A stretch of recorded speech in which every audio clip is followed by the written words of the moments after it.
When you hear the word competition, what do you think of? Sports? Games? Reality TV? Rivalries? Do markets, businesses, and sellers come to mind?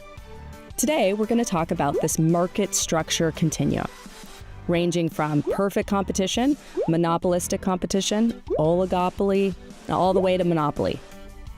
But in this video, I'm going to focus on perfectly competitive markets. Just like athletes in sports, most businesses in a market compete for your money and attention. But what that competition looks like, how many businesses, and what they're competing about varies greatly by industry. In fact, looking at industries and markets by how much competition they face is a useful way to learn more about the economy. For example, let's take a look at a market that faces a lot of competition: the wheat market. In fact, this industry faces so much competition that economists call it perfect competition. An industry is perfectly competitive if it has the following characteristics. First, there are lots of sellers and lots of buyers in the market, and each seller represents a small share of the overall market. Second, all the sellers in the market are selling roughly the same good or service. And third, it's easy for new sellers to enter and for current sellers to leave the market. While it's hard to find a truly competitive market, economists usually count products like oil, rice, or whole grain as perfectly competitive.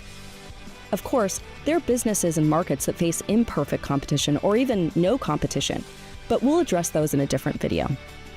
In a perfectly competitive market, where there are lots of sellers and identical items for sale, the only thing a buyer will care about is the price. Think about it. If every seller is selling the exact same thing and you're a buyer, you're just going to buy from the lowest price seller.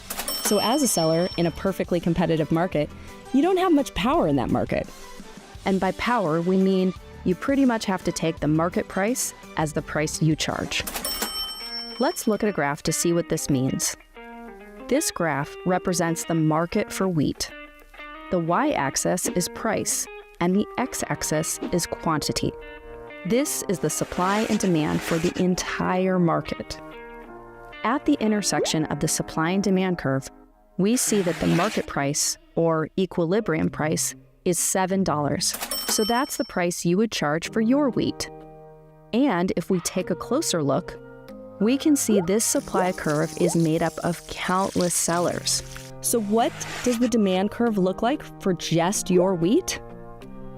Maybe surprisingly, it's flat. Remember, the market price is $7, and so that's your price for any amount of wheat you sell. If you tried to charge a penny more, how much would you be able to sell? Nothing. A buyer would buy from someone who is selling at the lower market price.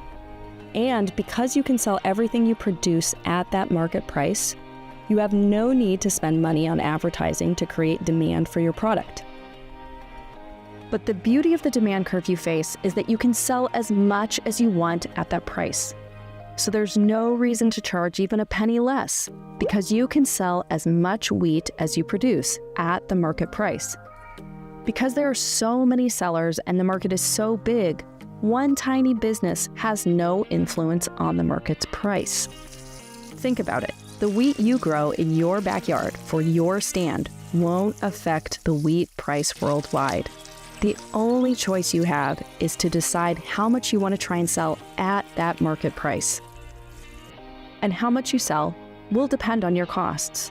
A business in a perfectly competitive environment chooses to produce at an amount where the business's marginal cost, the additional cost to produce an additional item, is equal to the market price. In this instance, the business's marginal cost is its supply curve in the short run. Of course, it's more complicated than this. A business owner has to answer difficult questions like, what is my opportunity cost of staying in this industry? And is there a better way to spend my time and my money? And there are lots of other costs the business has to consider. But if a business stays in the market, It will choose its output at a level where its marginal cost equals the market price. So to recap, a perfectly competitive environment has many buyers and many sellers. These businesses produce an identical product. In this instance, the seller has no control over prices, and prices will be determined by the market, and sellers will only choose how much to produce. And because price is determined by the market, these businesses don't advertise. It offers them no advantage. But if you want to get into business in a perfectly competitive environment, it's generally pretty easy. Buy some equipment and start producing. Is perfect competition realistic? Not for most goods and services. And thank goodness for that.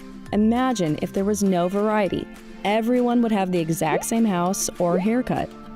In reality, most sellers make lots of decisions, not just about how much to produce, but also about what to make and sell. Product differentiation is key. What features does it provide? And how do buyers find out about this great product? For more resources on economic concepts, visit our website, Econ Lowdown. Click, teach, engage.